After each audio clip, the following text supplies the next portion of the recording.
Assalamualaikum warahmatullahi wabarakatuh. Selamat datang kembali di channel Cipta Cerita Dayali. Dan pada kesempatan malam hari ini, gua akan membawakan sebuah kisah dengan judul Makhluk Pemakan Bangkai. Sebelum masuk ke inti ceritanya, alangkah baiknya bagi kalian yang belum subscribe channel ini, kalian bisa bantu kami dengan mengeklik tombol subscribe yang ada di bawah ini agar channel kami menjadi semakin lebih berkembang dan kami menjadi semakin lebih bersemangat dalam membawakan konten-konten kisah horor buat kalian. Oke, tanpa perlu banyak basa-basi lagi, mari kita langsung saja ke ceritanya.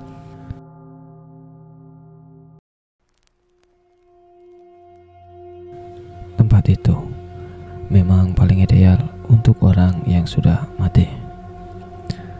Terletak di lereng sebuah gunung berbatu karang di daerah perbukitan yang landai dengan bakar alam berupa hutan belukar yang jarang dijamah manusia saking angkernya.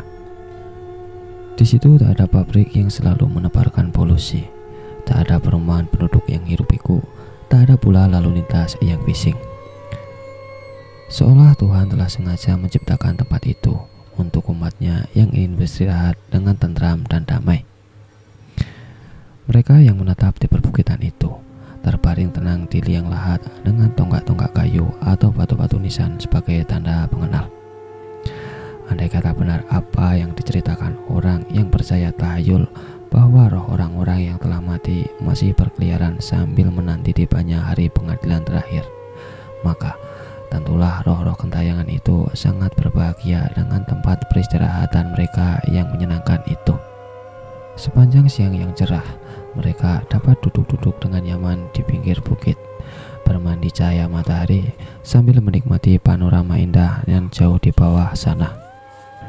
Sawah-sawah yang padinya mulai menguning, ladang-ladang tada hujan yang tumbuh subur berkat ilmu pengetahuan yang semakin maju, atau sungai kecil yang mengalir berliku-liku seperti ular yang tak pernah berhenti merayapi kaki gunung. Bila malam tiba, mereka dapat pula rebahan berselimutan sinar rembulan, menatap lampu-lampu kota yang kelap-kelip warna-warni, seraya mengawasi sanak keluarga mereka meraih pahala atau berbuat dosa semakin banyak. Satu-satunya jalan yang menghubungkan lereng gunung itu dengan kota tampak lenyap ditelan hutan belukar. Kemudian muncul lagi di seberang berupa jalan beton yang tegak kokoh di permukaan sungai. Dari atas bukit, iring-iringan sepeda motor, mobil sedan, bus dan truk yang dijajali manusia tampak bergerak lesu dan lambat, seakan-akan enggan menempuh jalan mendaki serta bopeng-bopeng sebesar kubangan kerbau. Hampir 2 jam berikutnya, iring-iringan itu berhenti di salah satu dinding bukit yang letaknya agak rendah. Sebuah peti jenazah diturunkan dari salah satu mobil, kemudian diletakkan di tepi liang lahat yang baru saja selesai digali. Bukit orang-orang mati yang tenang itu perlahan-lahan diusik gaung suara orang-orang yang campur baur. Teriakan-teriakan memerintah, bentakan-bentakan memanggil yang nyaring, bisikan-bisikan bergalau, serta isak tangis yang tersendat-sendat. Suara itu merendah dan perlahan-lahan menyepi begitu upacara pembacaan doa diucapkan, dan jenazah yang terbungkus kain kafan putih bersih siap diturunkan ke liang lahat berwarna coklat kehitaman, suram, menakutkan.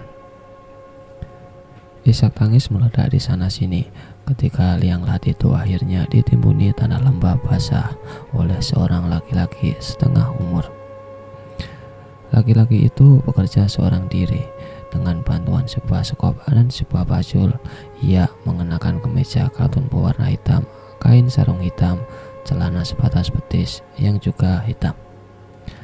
Hanya kain kebat kepalanya saja yang warnanya merah menyala. Wajahnya kaku dan dingin saja selama ia bekerja. Tetapi ia melakukan tugasnya dengan baik, cepat dan terampil. Ia sama sekali tak tampak lelah ketika kuburan itu tertutup dan orang-orang kemudian menaburkan bunga dengan rampai sambil komat-kamit mengucapkan doa terakhir. Seraya mengawasi orang lain menaburkan bunga dan berdoa, ia sendiri duduk mencangkung di bawah keteduhan sebatang pohon kamboja. Ia menyulut batang rokok, kemudian menghisapnya dengan nikmat, santai, acuh dan tak acuh. Isak tangis dan suara bergabung di sekeliling rupanya tak sedikit pun merusak ketenangannya. Manusia aneh, Salah seorang pengiring jenazah berbisik pada temannya. Iya, dan kuat, sahut si teman. Lihat saja, ia menggali liang lahat seorang diri, dan konon hanya memakan tempo tak lebih dari setengah jam, dan sendirian pula. Ia kemudian menutup liang lahat yang sama kurang dari 5 menit. Kenapa ia tak mau dibantu ya? Ia bilang, menggali liang lahat adalah pekerjaannya, bukan pekerjaan orang-orang macam kita. Tapi ku dengar pula, karena ia tamak, ia tak ingin membagi hasil uang jerih payahnya kepada orang lain. Ya, kukira ia tak patut dipersalahkan. Ia lantas hidup semata-mata dari pekerjaan ini. Kau tahu banyak tentangnya ya? Baru kenal sekali 2 kali. Itu pun karena kebetulan aku mengiringi pemakaman seperti hari ini.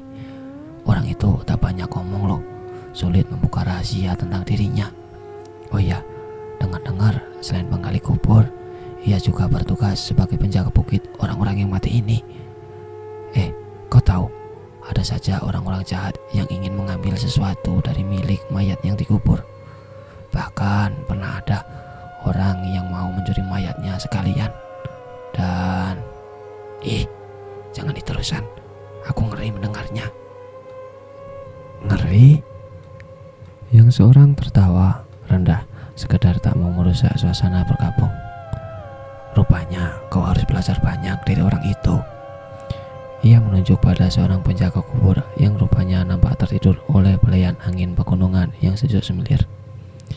Ia tinggal seorang diri di bukit ini, berteman hantu-hantu gentayangan penghuni kubur. Sudah, hentikan. Tuh, lihat, kawan-kawan sudah naik ke truk. Ayo kita pergi, tempatnya ini sangat tak menyenangkan. Untukmu, iya, sahut temannya sambil mengikuti berjalan ke sebuah truk. Tetapi tidak untuk dia loh, dan untuk temannya, hantu-hantu itu. Ternyata dalam perjalanan ke kota, percakapan itu berkepanjangan karena ada beberapa orang yang ikut naik truk mengetahui sedikit banyak mengenai si penjaga kubur. Salah seorang yang berusia lanjut, tampaknya selain senang mengobrol, rupanya dia juga punya ingatan yang kuat. Aku masih ingat, ia pun bercerita. Bukit itu, bukit tempat orang-orang mati itu, dulunya terkenal angker loh. Hampir tak ada tanaman yang dapat tumbuh. Bahkan manusia atau binatang yang kesasar ke situ tak pernah lagi keluar hidup-hidup. Konon ada ular jadi-jadian yang menghuninya. Ada pula yang bilang makhluk aneh yang turun dari langit itu berubah cahaya, warnanya merah, semerah darah. Ada lagi cerita lain, bukit ini dihuni oleh seorang petapa yang berusia ratusan tahun, yang ketika tapanya berakhir, ia berubah jadi makhluk menghisap darah. Pokoknya macam-macam lah. Orang tua itu kemudian menarik nafas, suatu kesengajaan untuk melihat reaksi ceritanya. Penumpang-penumpang truk seolah tak merasa bagaimana kendaraan yang mereka tumpangi terpuntang-panting di jalan berlubang dan berbatu-batu, saking tekun mendengarkan cerita dengan tak sabar. Awas, nanti ada lalat masuk ke mulutmu loh. Orang tua itu berteriak pada seseorang yang di dekatnya. Orang yang mulutnya ternganga saking asiknya itu menyeringai, kemudian mengatupkan mulutnya dengan malu-malu. Si orang tua pun tersenyum. Demikianlah ceritanya, ia lanjutkan. Tak ada seorang pun manusia yang berani menginjakan kaki ke bukit itu, juga ke hutan belukar yang berada di sekelilingnya, hingga sampai kemudian 2 orang manusia nekat berdiam di sana. Orang itu menunjuk ke atas bukit.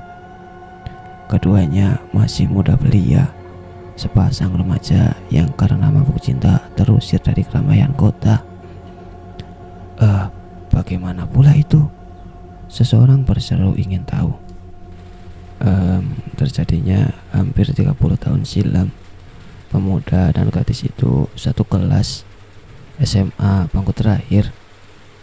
Hubungan mereka telah dijalin sejak dari bangku sekolah dasar. karena mereka bertetangga dan masih terhitung satu keluarga. Tetapi karena kemudian timbul pertengkaran keluarga, orang tua masing-masing berubah jadi musuh bebuyutan. Tak pelak lagi hubungan pemuda dan gadis itu harus diputuskan.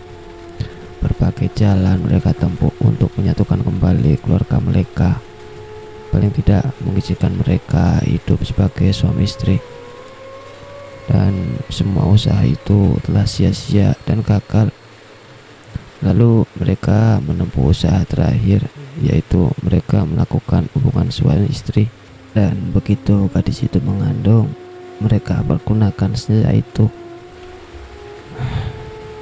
Akan tetapi malang menimpa. Kedua orang tua mereka saling tuduh-menuduh, mempersalahkan pihak lain yang menyebabkan peristiwa itu terjadi.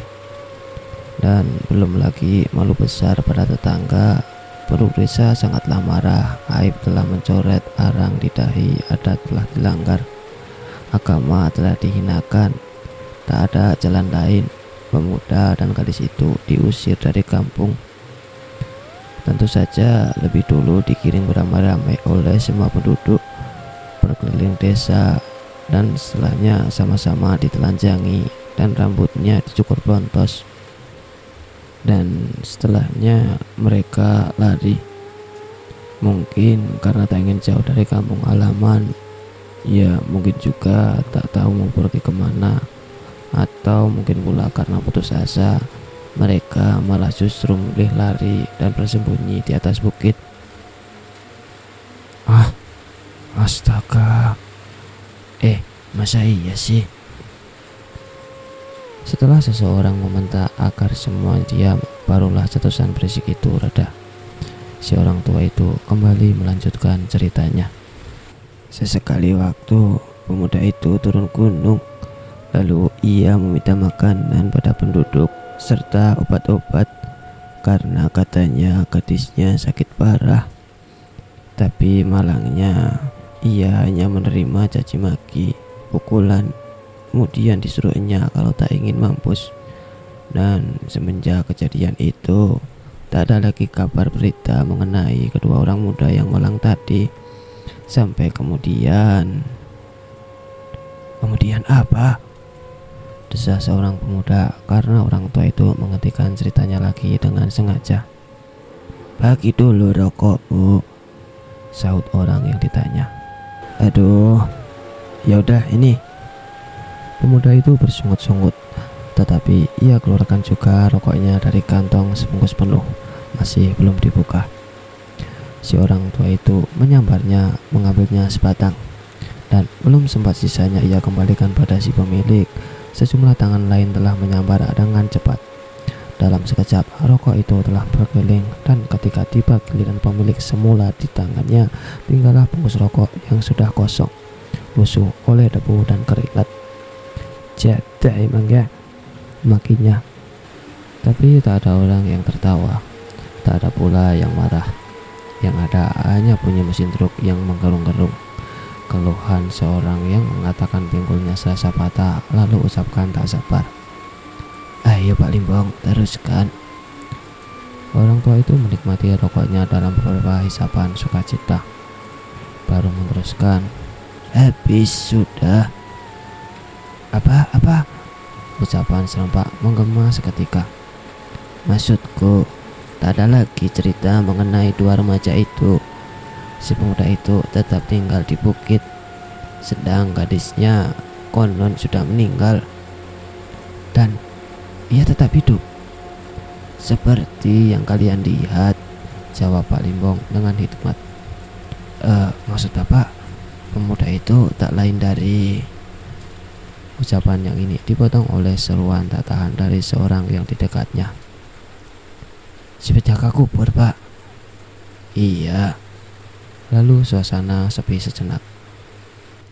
Ngomong-ngomong, siapa sih nama orang tua itu? Tanya pemuda yang tak lupa pada rokoknya yang habis tanpa ia kebagian walau cuma kantungnya. Pak Limbong hanya menjawab dengan datar. Tokar tak segera bangkit. Dengan dengan sepasang mata terpicing rapat sehingga sepintas tampak ia sedang tidur. Togar setengah bersandar ke batang pohon kamboja yang rimbun itu. Ia menunggu sampai orang terakhir masuk ke satu-satunya mobil yang masih tertinggal, membuat matanya sedikit, lalu diam-diam memperhatikan mobil itu meluncur perlahan menuruni bukit. Penungguan itu makan tempo cukup lama juga, sampai otot-otot Togar terasa kejang.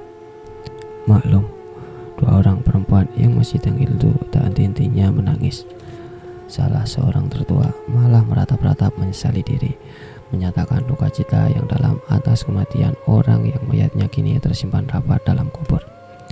3 orang laki-laki ikut mendampingi mereka, berusaha menyabarkan. Salah seorang dari laki-laki itu justru kemudian ikut terseduh-seduh sebelum ia setengah diseret masuk ke mobil. Pelan-pelan Togar bangkit. Ia merentang-rentang kedua lengan, jongkok, berdiri, jongkok lagi, dan berdiri. Berulang-ulang, dan ketika ototnya kembali lentur, mobil tadi sudah lenyap di tengah hutan. Orang-orang yang malang. Ia mengucap bersimpati. Dan salah sendiri. Siapa suruh ngajak perempuan ikut mengantar ke kuburan? Ia pun menggerutu. Kemudian ia menarik nafas panjang. Masih dapat dimaklumi orang-orang itu. Laki-laki yang tersetuh tadi sependengarannya tentunya adalah ayah dari si mati. Sedang 2 laki lain mungkin saudara, mungkin kerabat, termasuk salah seorang perempuan itu. Sedang perempuan yang tak henti-hentinya meratapi diri itu kelihatannya istri laki-laki tadi, tepatnya ibu dari si mati. Sedang si mati sendiri seorang gadis. Togar membasahi bibirnya yang kering, seraya menyambar sekop dengan baculnya. Ringan ia melangkah ke kuburan baru yang ditaburi bunga rampai itu. Bau wangian menusuk hidung, bercampur bau kematian yang berasal dari sebuah dupa menyala. Rupanya masih ada di antara pengiring jenazah itu beranggapan kecuali bunga menyan tetap diperlukan orang yang sudah dikubur. Seorang gadis. Ia ulangi ucapannya tadi.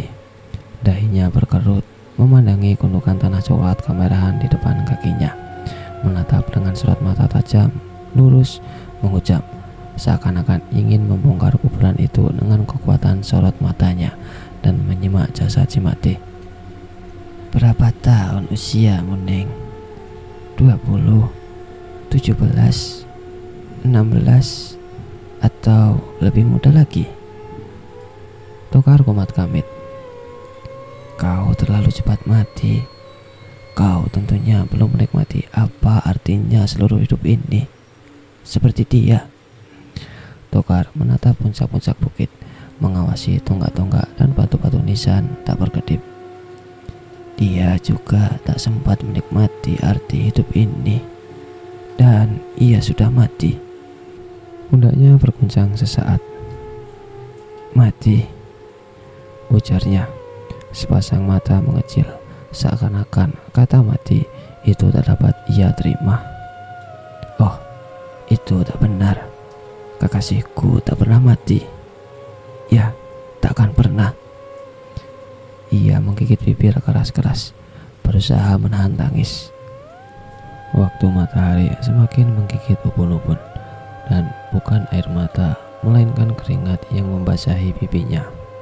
Togar kembali tersadar. Ia mengambil udara banyak-banyak agar paru-paru yang kering terasa lebih lega. Pacul dan sekop ia lemparkan ke tanah. Lalu ia maju ke depan 3 langkah. Pas kedua kakinya mengangkangi kuburan itu, barulah ia berhenti.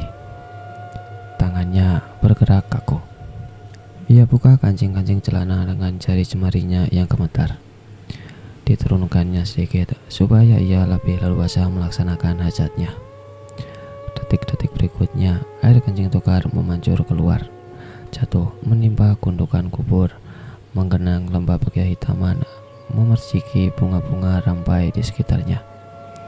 Siksa akan menimpa seseorang yang menghina kuburan orang lain. Siksa itu juga kini dirasakan oleh Togar sebagai azab sengsara yang menyakitkan. Demikian sakit sehingga ia tertengadah dengan wajah meringis, Sampai-sampai ia harus menggigit bibir keras-keras agar teriak kesakitannya tidak terlepas. Ia merasakan air kencingnya yang masih bersisa dari cair berubah menjadi keras, tajam, dan menusuk-nusuk. Manakala tetes terakhir jatuh di tanah, tak tertahankan lagi, Tokar terhoyong-hoyong ke belakang, jatuh terduduk di tanah. Beberapa menit lamanya, matanya terpejam. Tak sedikit pun ia bergerak. Baru sudah perasaannya sakit itu menyiksa itu hilang, matanya terbuka dan samar-samar ia melihat tanah di bekas air kencingnya tumpah tampak sedikit berlubang. Oh, ia mengusap wajah dengan kedua telapak tangan. Ia pun mengencingkan celana, menyambar peralatannya, kemudian bangkit dengan susah payah. Ia tertatih-tatih berjalan melewati kuburan demi kuburan, merayap ke bukit yang letaknya lebih tinggi dari bukit-bukit lainnya. Menjelang senja, ia tiba di rumahnya. Itu adalah satu-satunya rumah yang terdapat di daerah perbukitan yang disebut bukit-bukit orang mati itu. Tinggi rumah itu tak lebih dari 4 meter, beratapkan daun lumbia susun yang salah satu bidangnya mulai reot. Luas rumah itu sendiri tak sampai 10 meter persegi. Dinding papannya berlubang-lubang dan retak di sana sini, bertanda sudah dimakan usia. Tak ada apa-apa di sekitar pondok kecil itu, kecuali gunungan-gunungan tanah kuburan yang ditumbuhi semak belukar, serta batu-batu nisan sebagian sudah rebah. Malah ada yang sudah tanpa batu nisan lagi. Tiada tanah kosong untuk bertanam palawija, apalagi tempat menggandakan ternak. Sisi belakang pondok itu rapat ke dinding gunung batu. Sekelas pandang dapat dipastikan dinding gunung itu adalah pula dinding pondok. Tokar memasuki pintu yang setengah terbuka.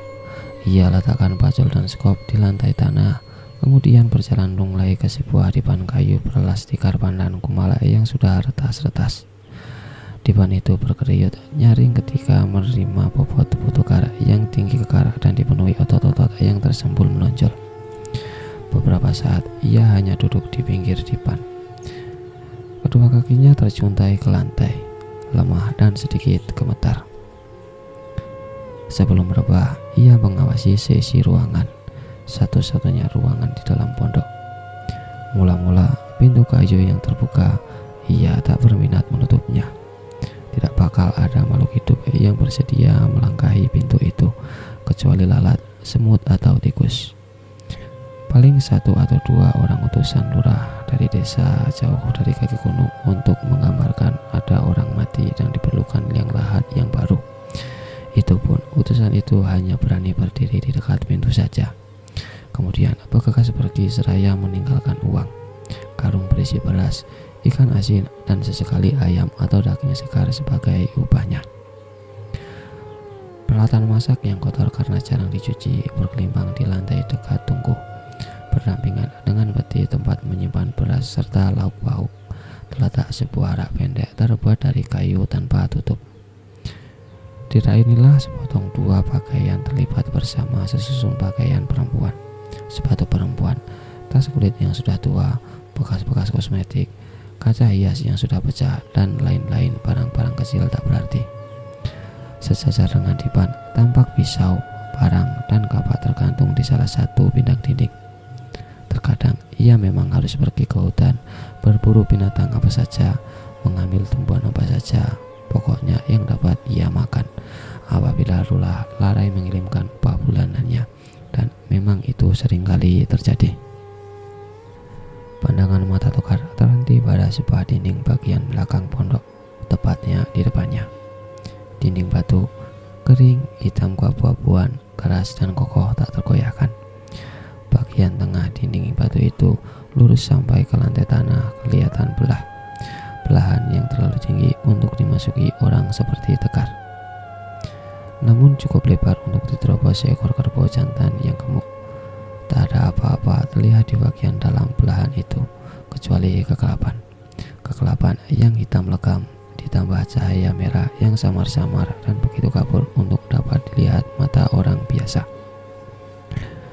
Tokar menelan ludah, kemudian duduk bersimpuh di ujung dipan.